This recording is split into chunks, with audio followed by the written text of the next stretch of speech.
Greetings and welcome, ladies and gents. I'm Super Gamer, and today we are going to be talking about the 30th anniversary game of the Legend of Zelda series, The Legend of Zelda: Breath of the Wild.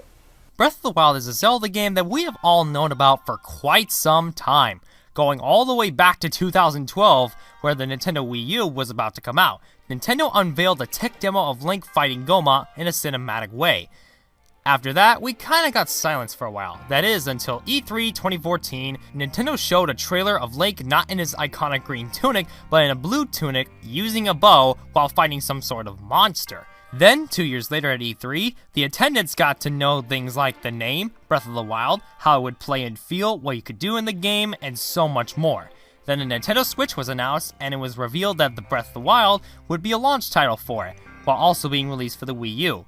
People were hyped as crap for this game, and for good reason. It was pretty much bringing back what we all loved about the Legend of Zelda series, while also putting in a breath of fresh air. See what I did there? Breath of the Wild is honestly one of the highest rated games I have seen from Nintendo since Super Mario Galaxy 2.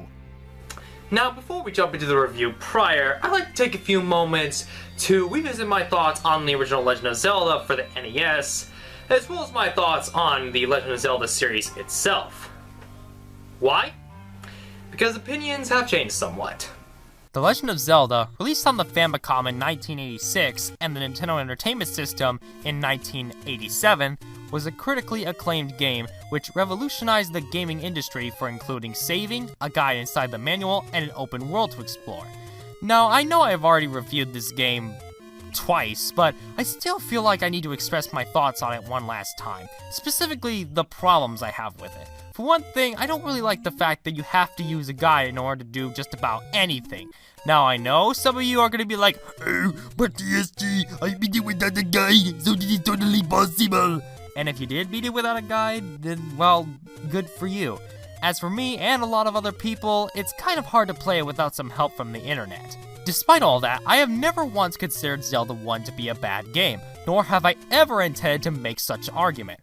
I'm just saying that if we're going to have a contest for the best Zelda game, I don't really think this game would be very suitable for that title. I just don't like it enough to give it that title. Regardless, Zelda 1 is still confidently programmed, looks great for its time, and it definitely helps to have a save feature to rely on instead of having to do the whole game in one run, like most games on the NES. As for the franchise itself, the only games I haven't played are Link's Awakening, the Oracle games, the Minish Cap, the Four Swords games, and Spirit Tracks.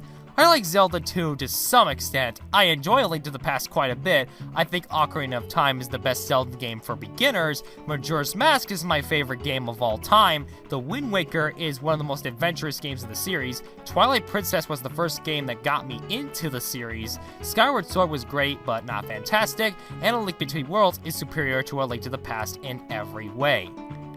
And this is where Breath of the Wild comes in. Is this the game that Nintendo promised us all? Or is this the biggest Zelda disappointment since Skyward Sword? Without further ado, this is The Legend of Zelda: Breath of the Wild. Our story begins with Link waking up in a tub filled with water, with no memory of who he is or where he came from. That's right, amnesia. Oh, come on, it's not that bad. Link hears a voice calling for him as he acquires the Sheikah Slate, a device from the Sheikah tribe. Link comes out of the cave to find an old man who will show Link the way. The old man also says that he'll trade Link his paraglider in exchange for some treasure he'll find in some nearby shrine. Once Link gets these treasures, the old man reveals that he is actually the spirit of the King of Hyrule. The king then reveals to Link that he has been asleep for 100 years, just like Captain America, except longer and without the ice and Hydra ship. As it turns out, 100 years ago, Link was a trusted knight of Princess Zelda, and that the evil beast Ganon would be returning soon. So Zelda called 5 champions to aid her: Link, Mipha of the Zoras, Daruk of the Gorons, Revali of the Ritos, and Urbosa of the Gerudos.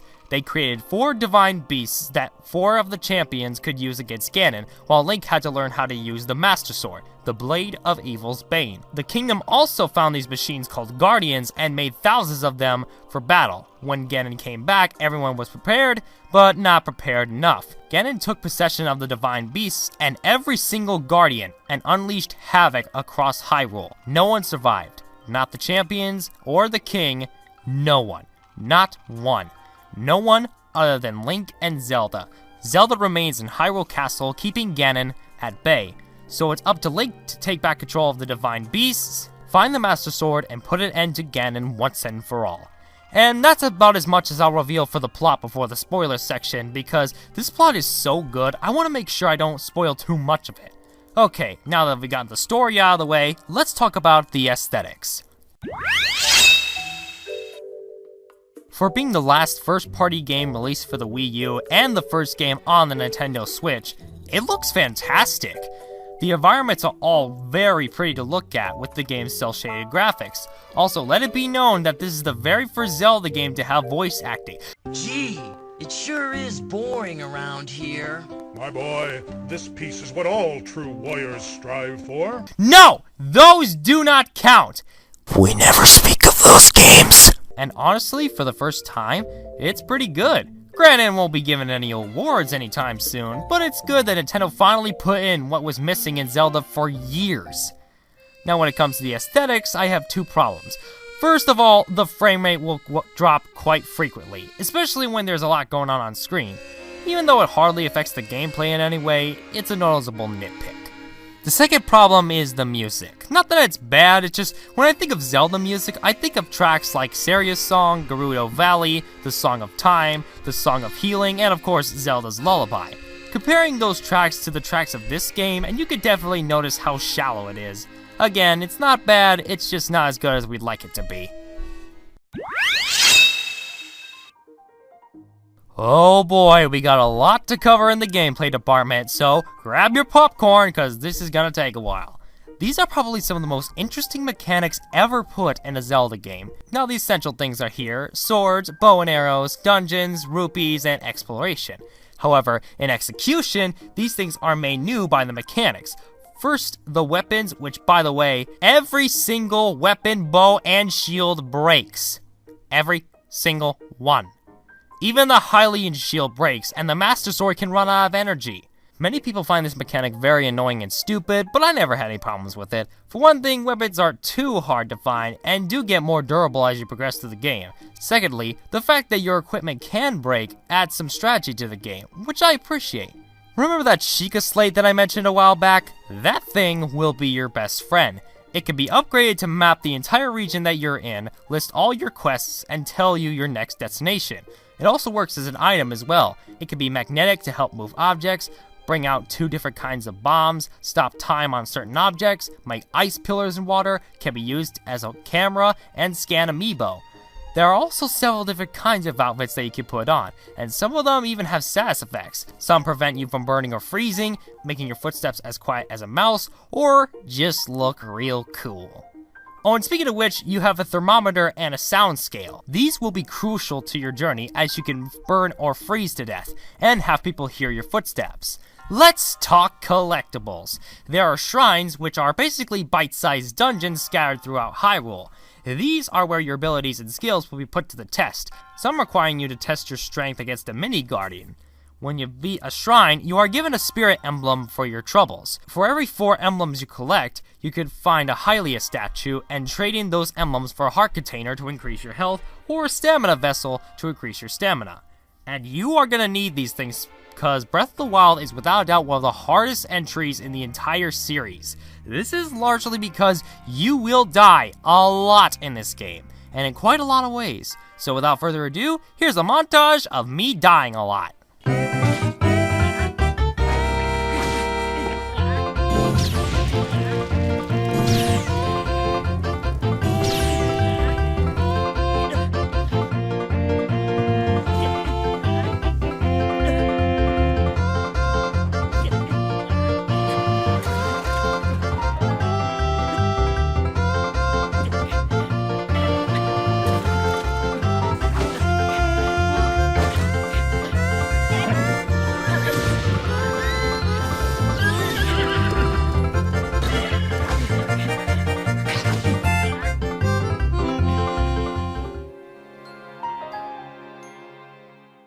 Despite the many differences of this game with other games, there are still dungeons in this game in the form of the Divine Beasts. First, you'll need to find your way in them, with the help of an ally from each region of the Divine Beast is in.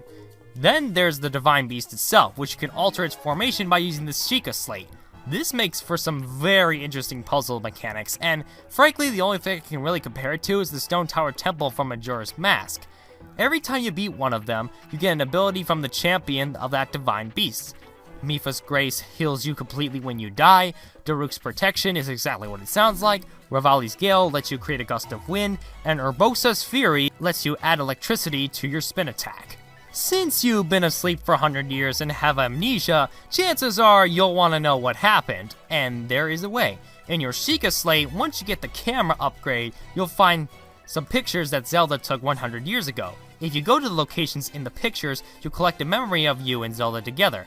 They start out okay, but as you dig deeper, they get a little bit depressing. Yeah.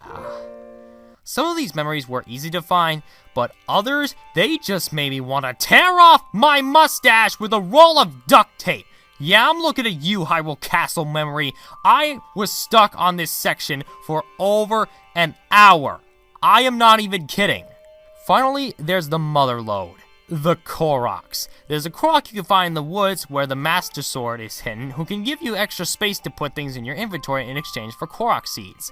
These seeds can be found just about anywhere, under rocks, wandering around, and much more. And just take a wild guess how many Korok seeds there are. No, really? Go on. Guess. I mean, what? You think maybe like 50, 100, 150, heck, maybe even 200? No. 900. 900. 900! No! That don't matter!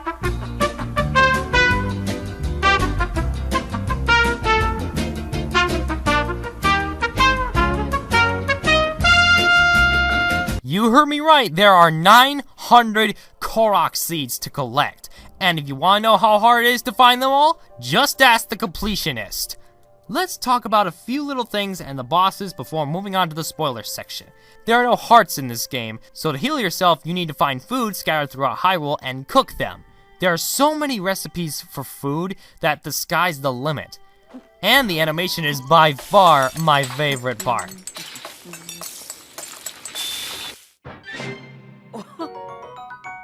You can also climb just about anything in this game, despite how not climbable it may look.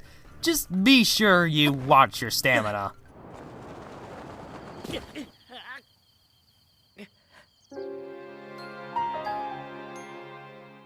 Amiibo are also scannable in this game, and you could have your very own Wolf Link to help you in battle. This is awesome.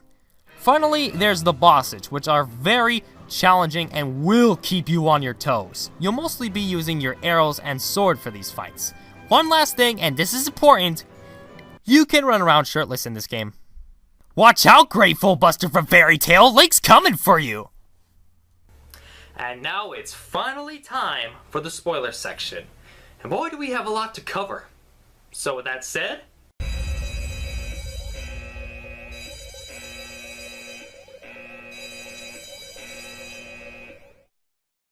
provided that you found all the memories, you'll learn a lot about Link from 100 years ago. You'll learn that Mipha was pretty much Link's girlfriend, Daruk treated Link like a brother, Revali was pretty much a jerk and constantly challenging Link, and Urbosa was, really hot? I don't know. As you watch Zelda's memories, it'll slowly reveal that the uprise of Ganon was partially her fault, considering she couldn't figure out the ancient power she was supposed to learn, and that she was the one who put you in the isolated slumber. Link then heads to the Lost Woods and finds the Master Sword, which, believe it or not, is completely optional, but does require a minimum of 13 hearts in order to claim it as your own. After Link takes control of all the Divine Beasts, he heads directly to Hyrule Castle, the final area of the game, which is actually available right from the start. This final section has a lot of Guardians, some of the hardest enemies in the entire game, and the Hylian Shield. Link makes its way to Hyrule Castle and faces off with Calamity Ganon. This boss fight would be the hardest boss in the game, but if you've been paying attention to the story and freed all the Divine Beasts, the other champions will unleash their Divine Beast power onto Calamity Ganon, dropping his health down by half. So now all you really need for this boss is sharp reflexes, your wit, and patience.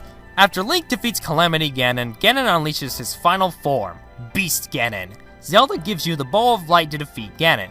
This second Ganon fight is even easier than the fight from before. Just hit the glowing targets when they appear and Ganon is finished. Zelda uses her magic on Ganon, dispelling him forever.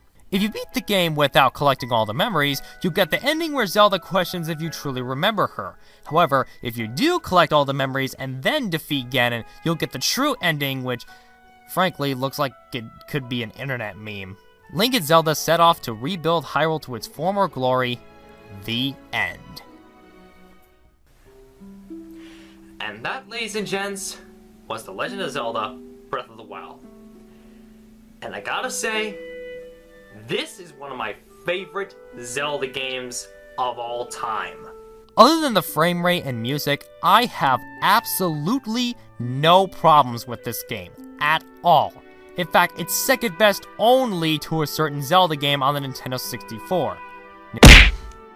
Nintendo, I have given you a lot of crap in the past, but I gotta say, I'm impressed.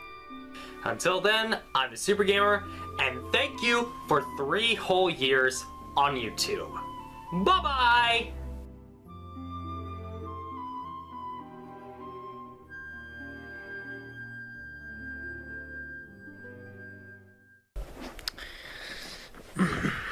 So, what next? Oh, crap.